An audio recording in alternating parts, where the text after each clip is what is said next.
Right.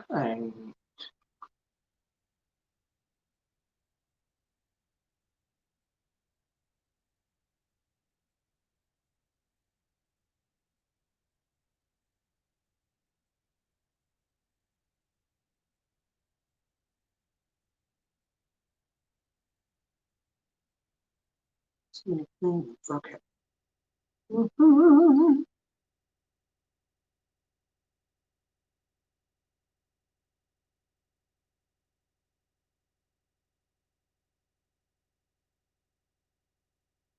So technologically inept. Oh, I can hear myself. Oh my gosh.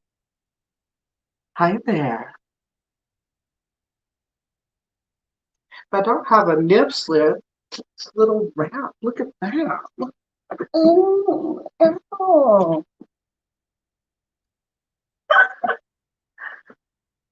Welcome, welcome. Week 2 of reading of The Color Purple. Oh dear, I don't. There's the. You get the gist. I hope you all can hear me. Can hear me? Give me a thumbs up or something, because I can't tell. I'm switching. Oh, I got a thumbs up. Okay, I got a light. You can hear me. Like I knew I could hear me, but I wasn't sure if you all could. All right. It is exactly 6:30 at this moment. I'm going to get to reading. As always, or as I'm going to make it a tradition now, I'm going to do a little disclaimer beforehand. This book is a tough book. It deals with lots of very emotional, very sometimes disturbing things. It's a lot of abuse issues and things that are discussed. There are a lot of racial things that happen. Um, uh, Overt sexuality, if that's something you're into. Yeah, it's a lot of things. So be forewarned. Also, I did a very light smattering of makeup this evening because I am very tired. Anyway, now that all of that's out of the way, I shall begin.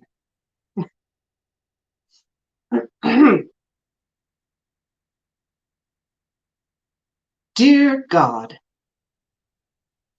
Mr. Be Gone All Night Saturday, all night Sunday, and most of all day Monday. Sugar Avery in town for the weekend. He stagger in, throw himself on the bed.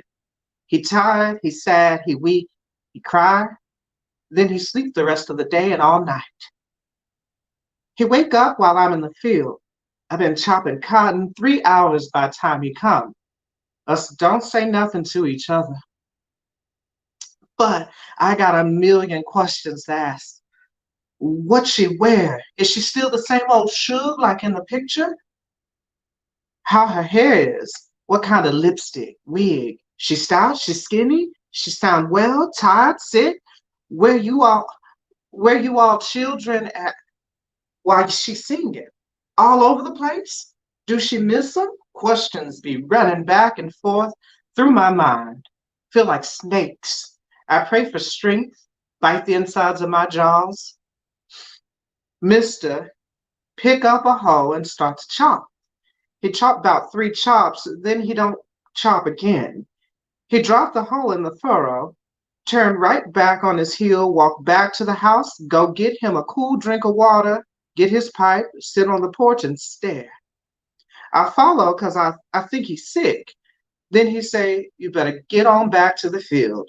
Don't wait for me. Dear God, Papa know better at fighting his daddy back than me. Every day his daddy get up, sit on the porch, look out at nothing. Sometime look at the trees out front of the house. Look at a butterfly if it light on the trail. Drink a little water in the day, a little wine in the evening, but mostly never move. Harpo complained about all the plowing we have to do. His daddy say, you gonna do it. Harpo nearly big as his daddy. He's strong in body but weak in will. He's scared. Me and him out in the field all day, a sweat, chopping and plowing. I'm roasted coffee bean color now. He black as the inside of a chimney. His eyes be sad and thoughtful. His face begin to look like a woman face. Why you don't work no more? He asked his daddy. No reason for me to, his daddy say. You here, ain't you? He say this nasty. Harpo's feelings be hurt. Plus, he's still in love. Dear God, Harpo girl daddy say Harpo not good enough for her. Harpo been courting the girl for a while. He say he sit in the parlor with her. The daddy sit right there in the corner till everybody feel terrible. Then he go sit on the porch in front and open the door where he can hear everything. 9 o'clock come, he bring Harpo his hat. Why I'm not good enough, Harpo asked Mister. And Mister say, your mammy. Harpo say, what wrong with my mammy? Mister say, somebody kill her. Harpo be trouble with nightmares. He see his mama running across the pasture trying to get home. Mister, the man they say her boyfriend, catch up with her. She got Harpo by the hand. They both running and running. He grabbed hold of her shoulder, say, you can't quit me now. You mine. She say, no, I ain't. My place is with my children. He say, whore, you ain't got no place. He shoot her in the stomach. She fall down. The man run. Harpo grab her in his arms, put her head in his lap. He start to call, mama, mama. It wake me up. The other children too. They cry like their mama just died. Harpo come too, shaking. I light the lamp and stand over him, patting his back. It not her fault somebody killed her, he say. It's not. It not. Nah, I say. It not. Everybody say how good I is to Mr. Children. I be good to them, but I don't feel nothing for them.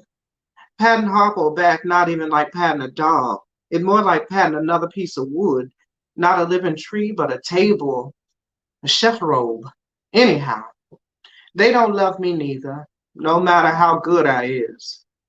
They don't mind, except for Harpo, they won't work. The girl's face always to the road. Bub be out all the time, night drinking with boys twice his age. Their daddy puff on his pipe. Harpo tell me all his love business now. His mind on Sophia Butler.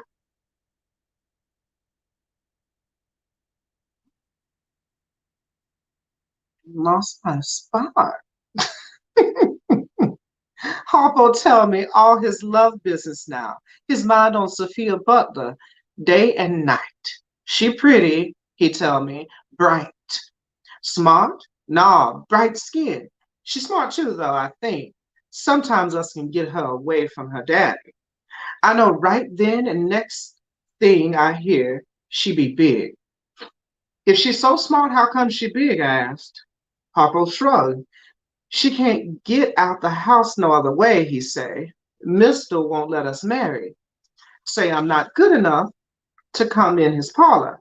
But if she big, I got a right to be with her. Good enough or no. Where y'all gonna stay?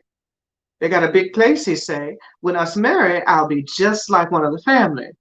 Hmm. I say, Mister didn't like you before she was big. He ain't gonna like you 'cause she big. Harpo looked troubled. Talk to Mister, I say. He your daddy, and maybe he got some good advice. Maybe not, I think. Harpo bring her over to meet his daddy. Mister say he want to have a look at her.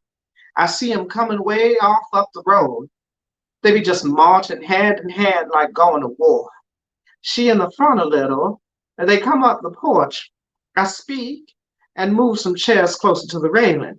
She sit down and start to fan herself with a hasker. It sure is hot, she say. Mister, don't say nothing. He just look her up and down. She about 7 or 8 months pregnant, about to bust out her dress. Harpo's so black he thinks she bright, but she ain't that bright. Clear medium brown skin, gleam on it like on good furniture. Hair naughty, but a lot of it tied up in her head in a mass of plaits. She not quite as tall as Harpo, but much bigger and strong and ruddy looking, like her mama brought her up on pork. She say, "How you, mister?" He don't answer the question. He say, "I look like you done got yourself in trouble." "Nah, sir," she say, "I ain't in no trouble. Big though." She smoothed the wrinkles over her stomach with the flats of her hands. "Who the father?" he asked. She looked surprised. "Harpo," she say. "How he know that?" "He know," she say. "Young women's no good these days," he say. "Got their legs open to every Tom, Dick, and Harry." Harpo look at his daddy like he never seen him before, but he don't say nothing. Mister say, "No need to think I'm gonna let my boy marry you just 'cause you in a family way. He young and limited pretty gal like you could put anything over on him." Harpo still don't say nothing. Sophia's face get more ruddy. The skin moved back on her forehead, her ears raised, but she laughed. She glanced at Harpo sitting there with his head down and his hands between his knees. She said, "What I need to marry Harpo for? He's still living here with you.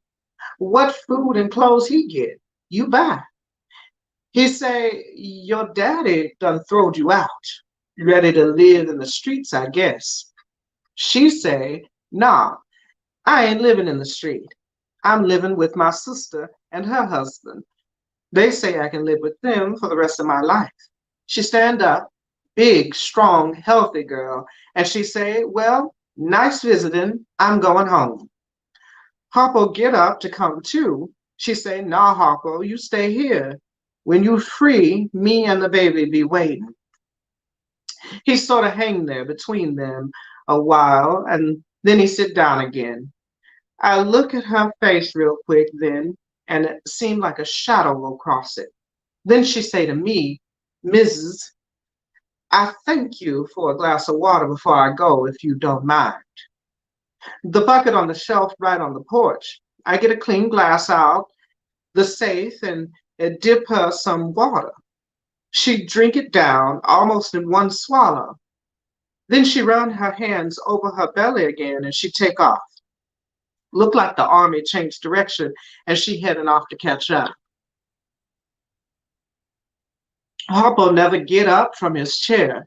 Him and his daddy sit there and sit there and sit there. They never talk, they never move. And finally, I have supper and go to bed. I get up in the morning and feel like they still sitting there, but Harpo be in the outhouse.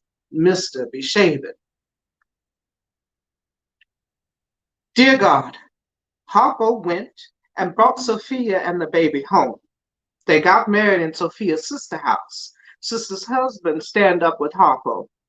Other sister sneak way from house and stand up with Sophia. Another sister come to hold the baby. Say he cried right through the service.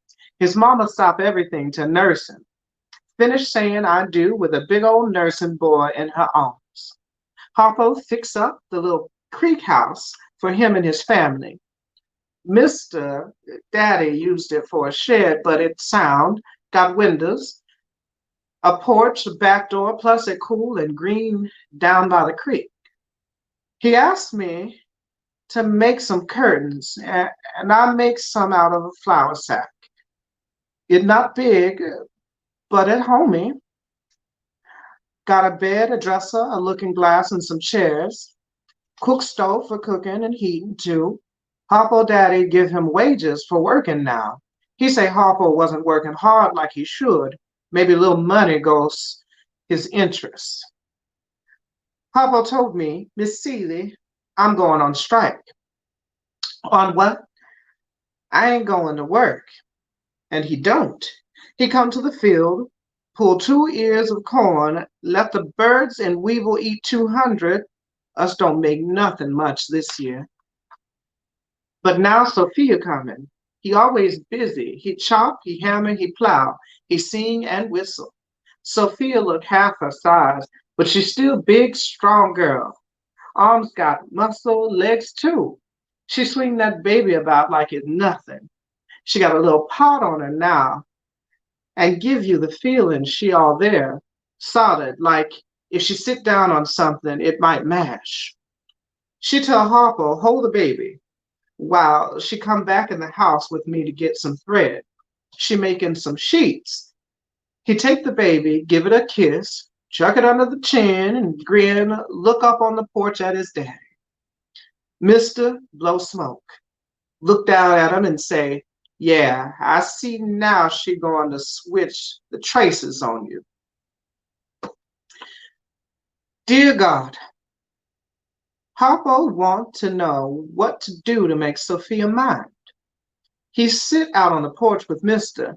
He say, I tell her one thing and she do another. Never do what I say, always back talk. To tell the truth, he sound a little proud of this to me. Mister don't say nothing, just blows smoke. I tell her she can't be all the time going to visit her sister. Us married now.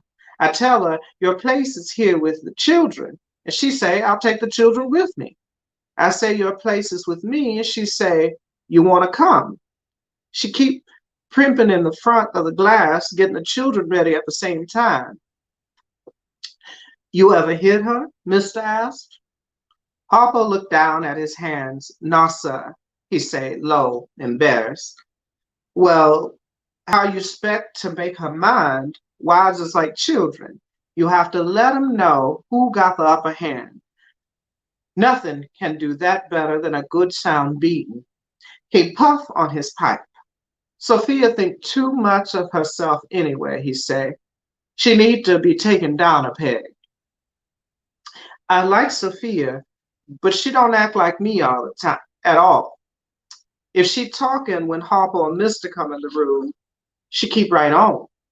If they asked her where something at, she say she don't know. Keep talking. I think about this when Harpo asks me what he ought to do to her to make her mine.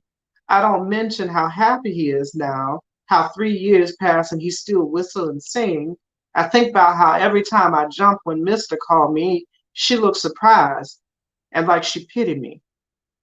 Peter, I say, next time I see Harpo, his face a mess of bruises, his lip cut, one of his eyes shut like a fist.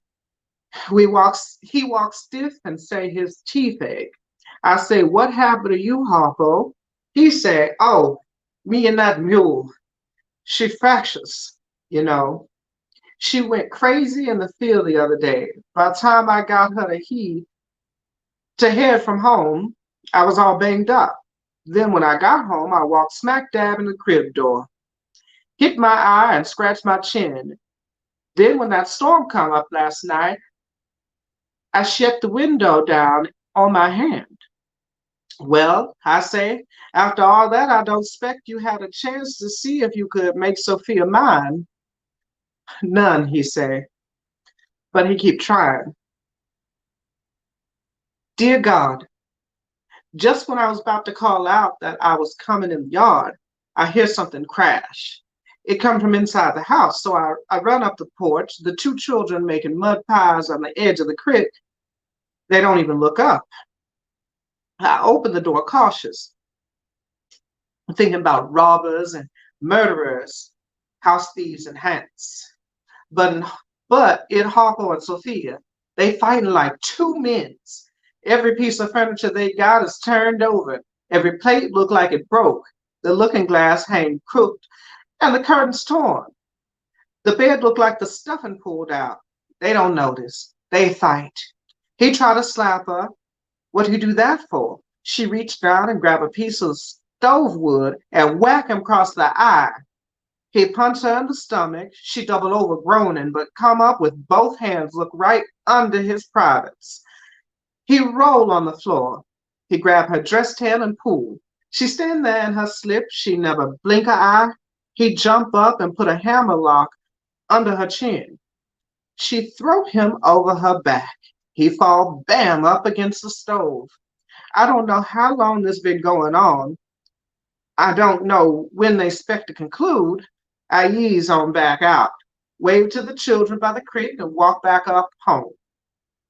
Saturday morning, early, us hear the wagon. Harpo, Sophia, the two babies be going off for the weekend to visit Sophia's sister.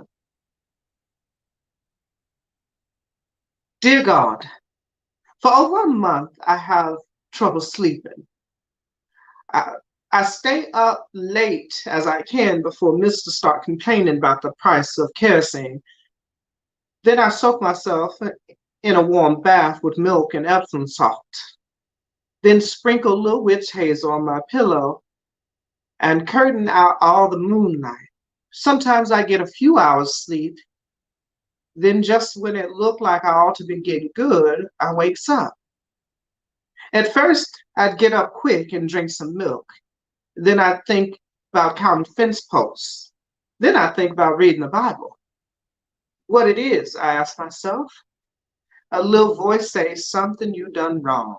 Somebody's spirit you sin against, maybe. Way late one night, it come to me. Sophia. I sin against Sophia's spirit. I pray she don't find out, but she do, Harpo told. The minute she hear it, she come marching up the path, toting a sack, little cut all blue and red under her eye. She said, just want you to know, I look to you for help. Ain't I been helpful? I asked. She opened up her sack. Here your curtains, she say. Here your thread. Here $1 for letting me use them.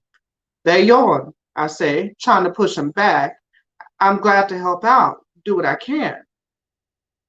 You told Harpo to beat me, she said. No, I didn't, I said. Don't lie, she said. I didn't mean it. And then what you say it for, she asked. She's standing there looking me straight in the eye. She looked tired and her jaws full of air. I say it 'cause I'm a fool. I say it 'cause I'm jealous of you. I say it 'cause you do what I can't. What's that? She say. Fight. She stand there a long time, like what I said took the wind out her jaws. She mad before, sad now. She say all my life I had to fight. I had to fight my daddy. I had to fight my brothers. I had to fight my cousins and my uncles.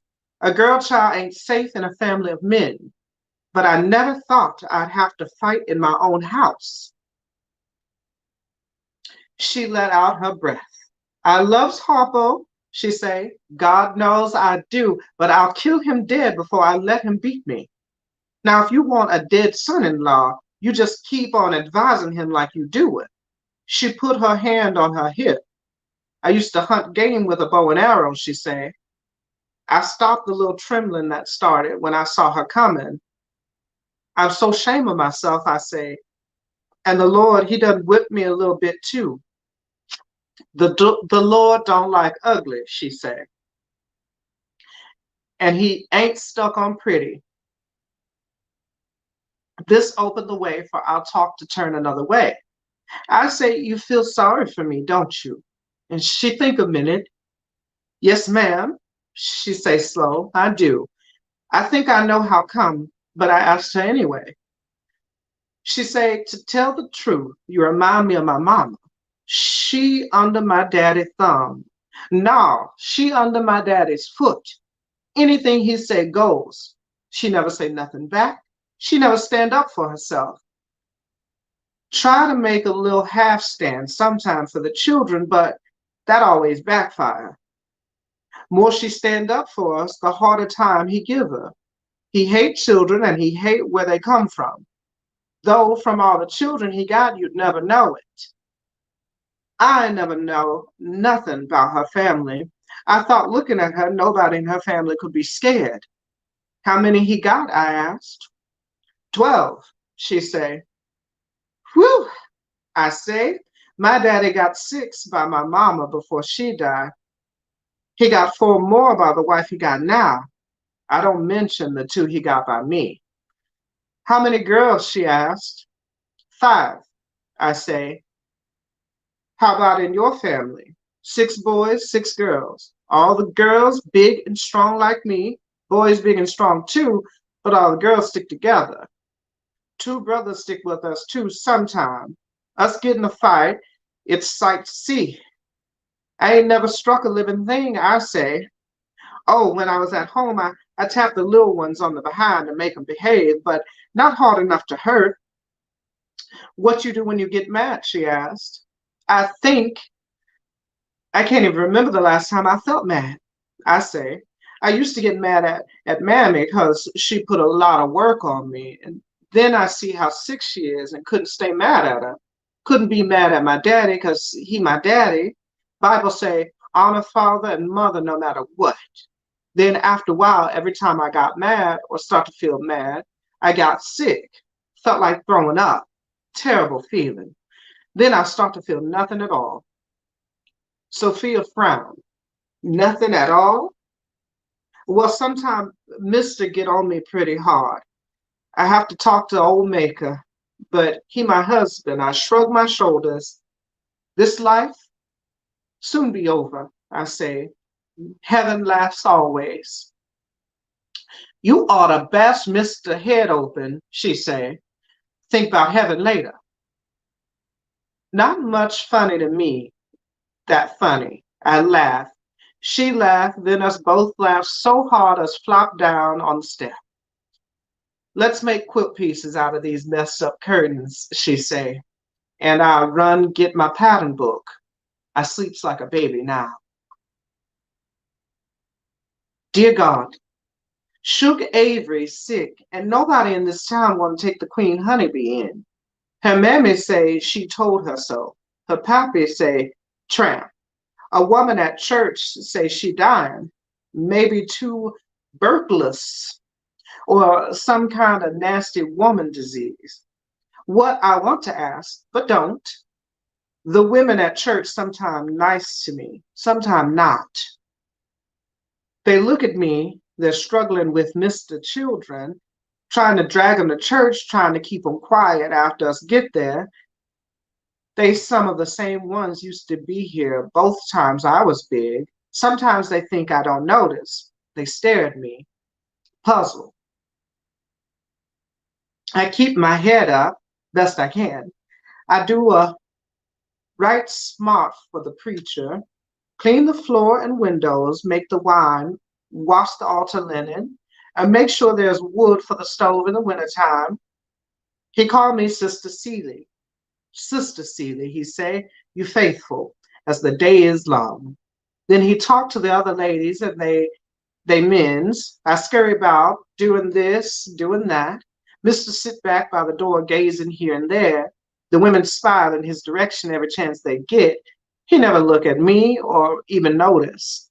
Even the preacher got his mouth on Sugar Avery now. Now she down. He take her condition for his text. He don't call no name, but he don't have to. Everybody know who he mean. He talk about strumpet in short skirts, smoking cigarettes, drinking gin, singing for money, and taking other women men's. Talk about slut, hussy, heifer, and street cleaner. I cut my eyes back at Mister when he say that, street cleaner. Somebody got to stand up for Suge, I think, but he don't say nothing. He crosses legs first to one side and then to the other.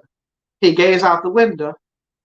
The same women smile at him, say amen against Suge.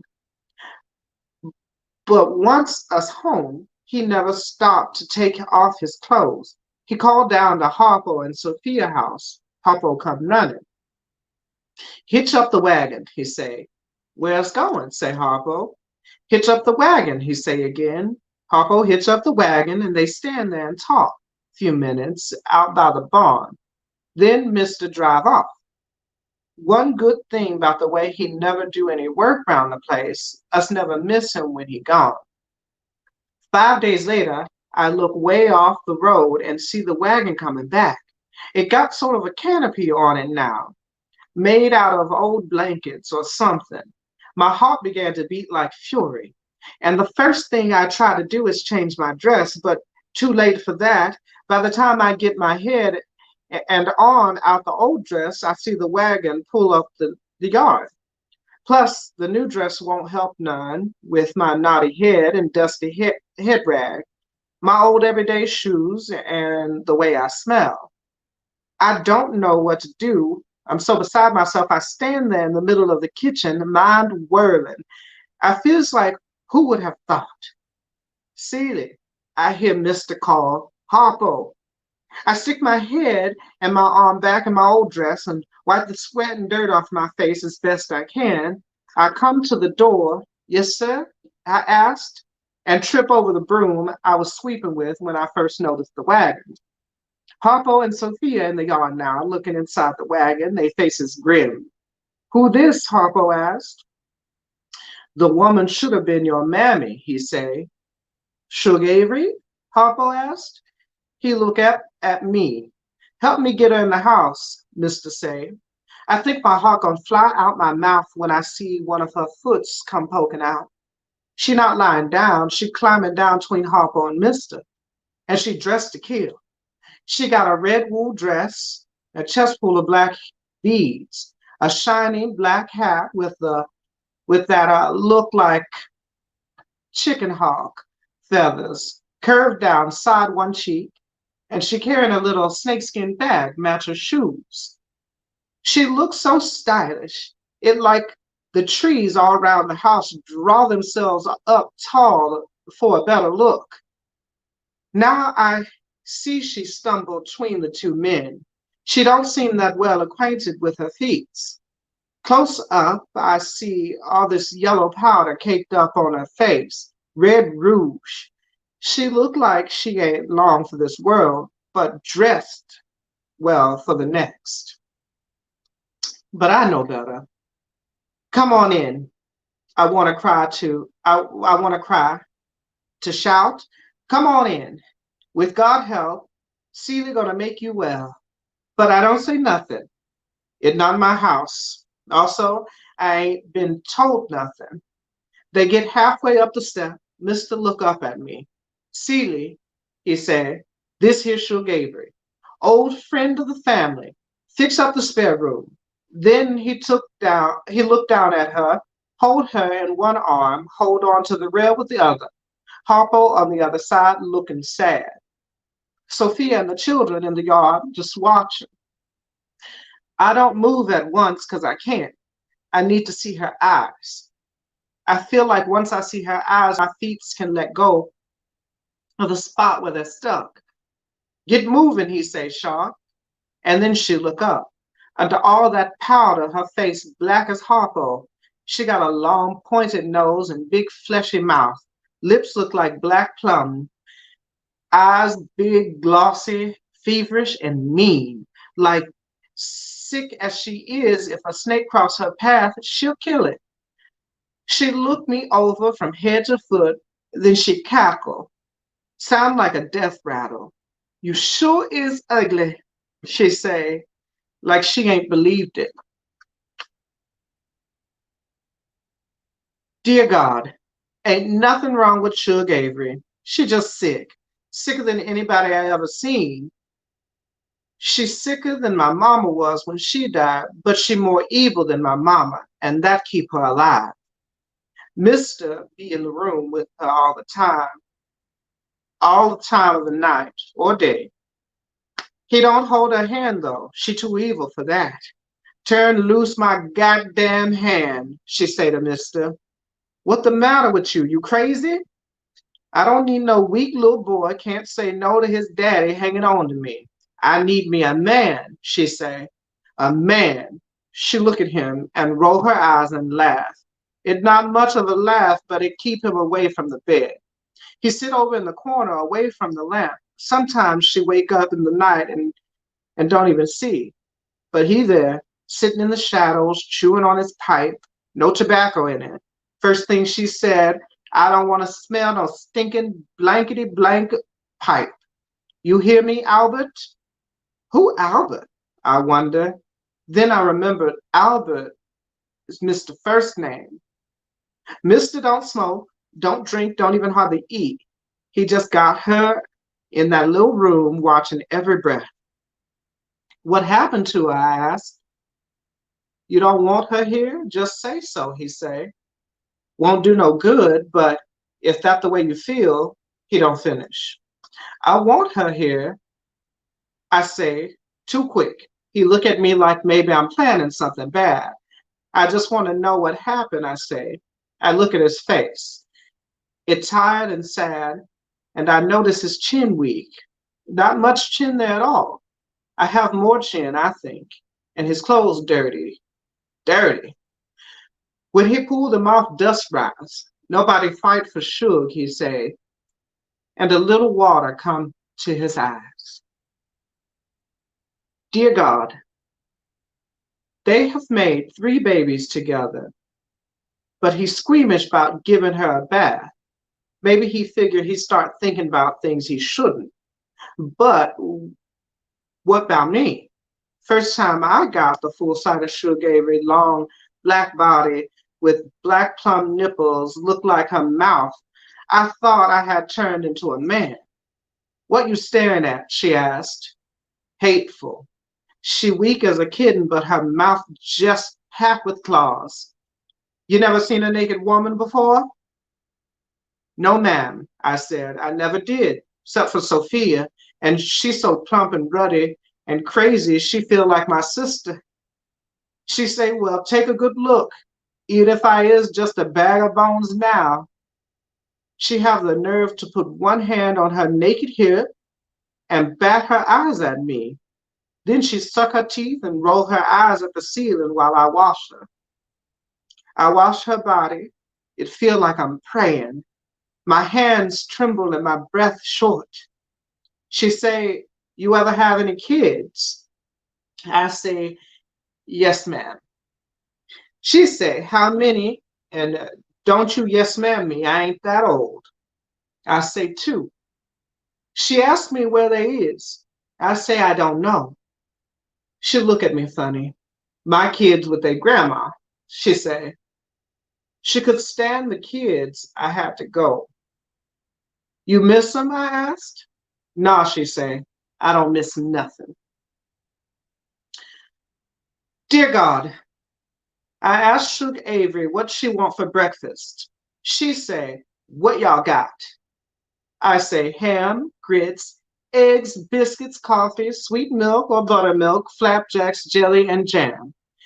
She say, is that all? What about orange juice, grapefruit, strawberries, and cream?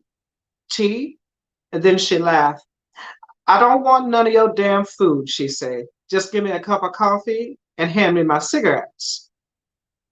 I don't argue. I get the coffee and light a cigarette. She wearing a long white gown and her thin black hand stretching out of it to hold the white cigarette looks just right. Something about it, maybe the little tender veins I see and the big ones I try not to, make me scared. I feel like something pushing me forward. If I don't watch out, I'll have to hold her hand, tasting her fingers in my mouth. Can I sit in here and eat with you? I asked. She shrugged. She busy looking at a magazine. White women in it laughing, holding their beads out on one finger, dancing on top of motor cars, jumping into fountains. She flipped the pages, looked dissatisfied. Remind me of a child trying to get something out of a toy it can't work out. She drink her coffee, puff on her cigarette, and bite into a big juicy piece of home-cured ham. You could smell this ham for a mile when you're cooking it. It perfumed up her little room with no trouble at all. I lavished butter on a hot biscuit, sort of weave it about. I slop up ham gravy and splosh my eggs with my grits. She blow more and more smoke, look down at her coffee like maybe it's something solid at the bottom.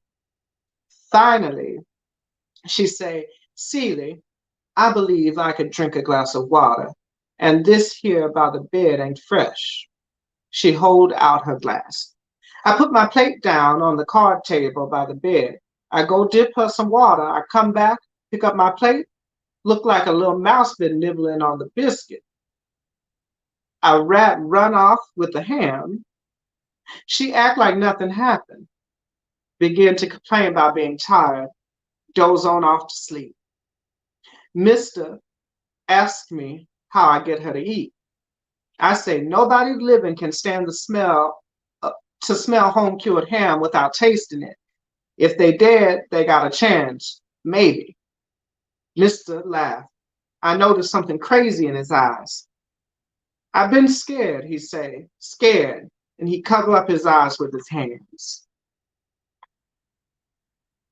Dear God, Shug Avery sit up in bed a little today. I wash and comb her hair. She got the naughtiest, shortest, kinkiest hair I ever saw, and I loves every strand of it. The hair that come out in my comb I kept. Maybe one day I'll get a net, make me a rat to pump up my own hair. I work on her like she a doll, or like she Olivia, or like she mama. I comb and pat, comb and pat. First she say, hurry up and get finished. Then she melt down a little, lean back against my knees. That feel just right, she say. That feel like mama used to do. Or maybe not mama, maybe grandma. She reached for another cigarette, start to hum a little tune. What's that song? I asked. Sound low down, dirty to me, like what the preacher tell you it's a sin to hear, not to mention sing. She hummed a little more. Something come to me, she say. Something I made up. Something you helped to scratch out my head. All right. And that is where I'm going to end it this evening. I hope that you all enjoyed the reading, that you could hear me. I think I stopped at a pretty good part. Oh, and if you're keeping up, but don't necessarily have your book with you, I'm on page 53 for next week. All right now, have a good night. Enjoy. Mwah.